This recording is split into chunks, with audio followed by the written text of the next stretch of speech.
I just got back from a conference about James Clear's best-selling book, Atomic Habits, and I had to jump on here because it's top of mind, and I just want to share what I learned. If you want to break bad habits and then achieve your goals, this video is for you because chances are you've been doing it all wrong. I know I've been doing it the hard way.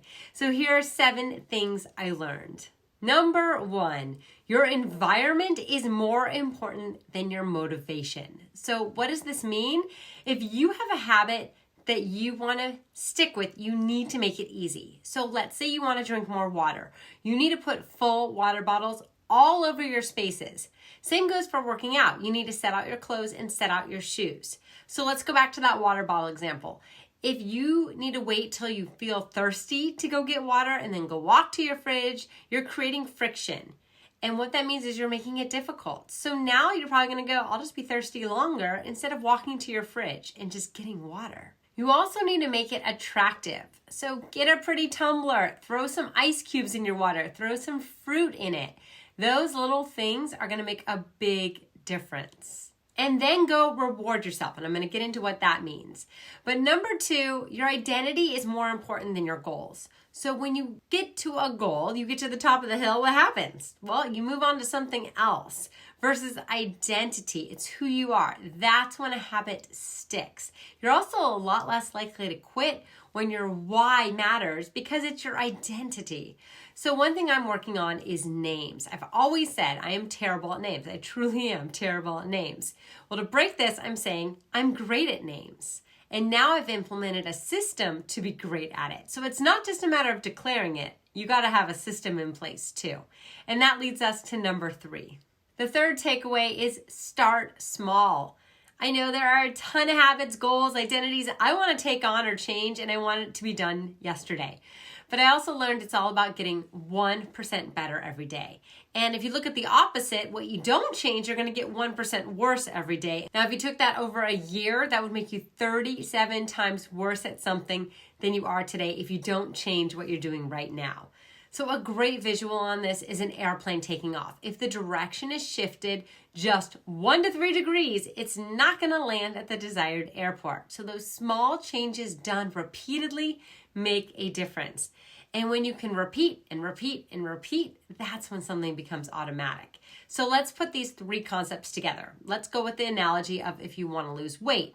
So it's not going to be a goal of a number on a scale. What you're going to do is change your identity to I am healthy.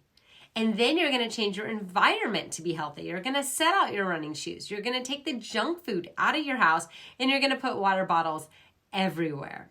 And then you're going to start small. So you're going to start with just a 2-minute habit. You're not going to go run a marathon. You're just going to put on your running shoes and stretch for 2 minutes. And then you do that until you can increase the time.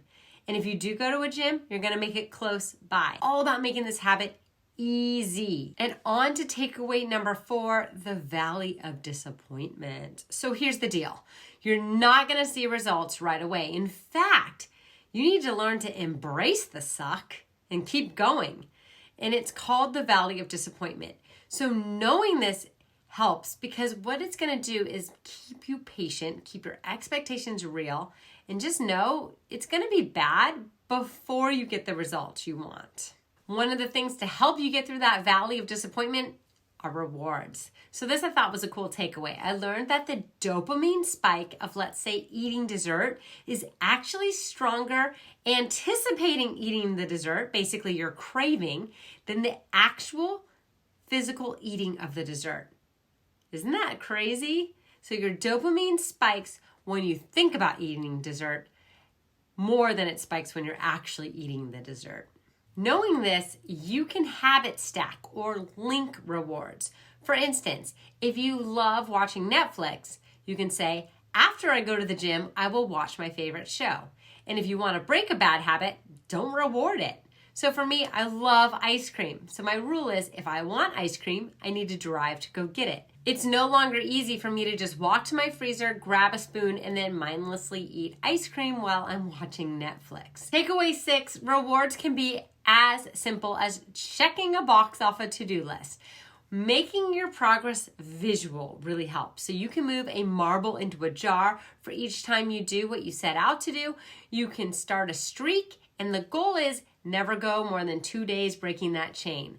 If you can't work out, just go back to doing a 2-minute stretch. You just don't want to break the chain. The big takeaway is to track your habits.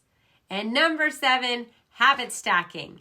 So I love sitting in the sun to work, but I don't love editing videos. So what I'm doing is I'm stacking sitting in the sun with editing videos. I will sit in the sun and edit my videos. Also, setting the same time and location every day to do a task really helps you become automatic with it. And it's all about just being intentional with your actions to create these atomic habits. And to land the plane, back to our earlier analogy, let's start small, change your environment, and be intentional with your time and actions to get rid of friction. That can include avoiding people with negative attitudes that are making it harder for you to be the identity you want to be. This book is really good. I highly recommend it, and I did link it in the description and the comments. If you want me to go further into how to do some of these takeaways, let me know, and I will create more videos around that. Thank you so much for liking, commenting, subscribing, and all your support. I'm actually using these takeaways to grow my YouTube channel. I have a whole intentional plan set out, so I appreciate all the support that you've been giving me in this process so far.